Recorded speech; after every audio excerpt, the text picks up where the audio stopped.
We'll have more on the Republican delegate battle in just a moment. On the Democratic side, though, Hillary Clinton has widened her lead over Bernie Sanders. She has 53 points in the latest Fox News poll. Sanders has 37 points. But he's under fire over his comments this week that Hillary Clinton isn't qualified to be president. John Dickerson asked him about that on Face the Nation. Where are we on the question whether Hillary Clinton is qualified to be president? You said she wasn't, then you said she was. Give us the bottom line. Well, we were attacked pretty harshly by the Clinton campaign, who suggested that I was not qualified.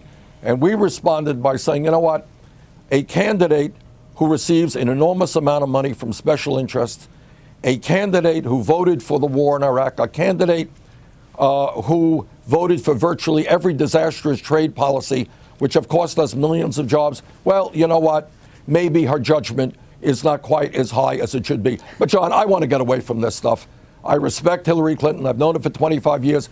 What I want is a debate about the real issues impacting the middle class of this country. But do you think her judgment is irrevocably broken in a way that makes her incapable of doing the job of being president?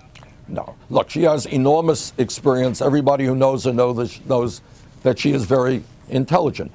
But I think her judgment, for example, on foreign policy, let's be clear. The war in Iraq was the worst foreign policy blunder in the modern history of America. I heard the same evidence that Secretary Clinton did. She was in the Senate. I was in the House.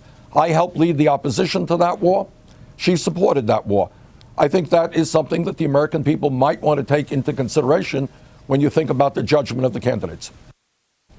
John Dickerson joins us now from Washington. John, enjoyed that conversation, and I want to ask you about it a little bit this morning. Sanders right away said, I want to, get away from this discussion of Clinton's qualifications, but then he didn't really seem to back off much.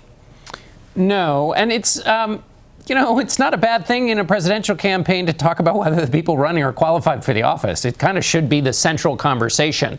But you're not really allowed to say as a candidate, well, the person's not qualified, because then it might look bad if they win, and then in the general election, your words will be used against them.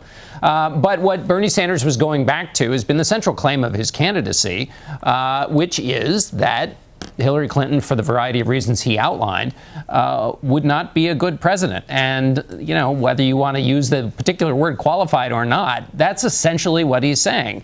So it's a little semantic game there that nevertheless touches on a very important question, which is, do the two of them which of them has the better mix of experience, judgment, vision? And so, in a way, this food fight they got in has steered us towards an interesting conversation about what exactly are the attributes required of a candidate to be president. Very true. I have to think, though, as we move towards the general election, won't the Republicans just run with this? I can picture the political ads now. I suppose they will, but it depends who the Republican nominee is, and it'll basically just shift back into the underlying fight of whatever the campaign is about. Because if you're talking about, if it got into the general election, Hillary Clinton would make qualified mean a question of experience and resume, and so she would be able to basically say that she has a better resume than either of the two likely Republican nominees. They would come back, and so they would come back with their own charges. So I think in the general election, just in terms of whether Bernie Sanders gave the Republicans a gift here, maybe a little one, but probably not as much as the fight in the Republican Party will be used, based on my conversations with Democratic ad makers, in the ads that Democrats will be running in the general election against Republicans. John, I've heard some people say that these attacks are almost Trump-like, where they're really big statements by Bernie Sanders. Then he kind of backs off a little bit. But isn't the damage then already done? I think, I don't know. Donald Trump is in such a class of his own in political warfare that this really isn't in that same class. I think that what this was the Democratic race getting a little bit more tension-filled and heated than it had been.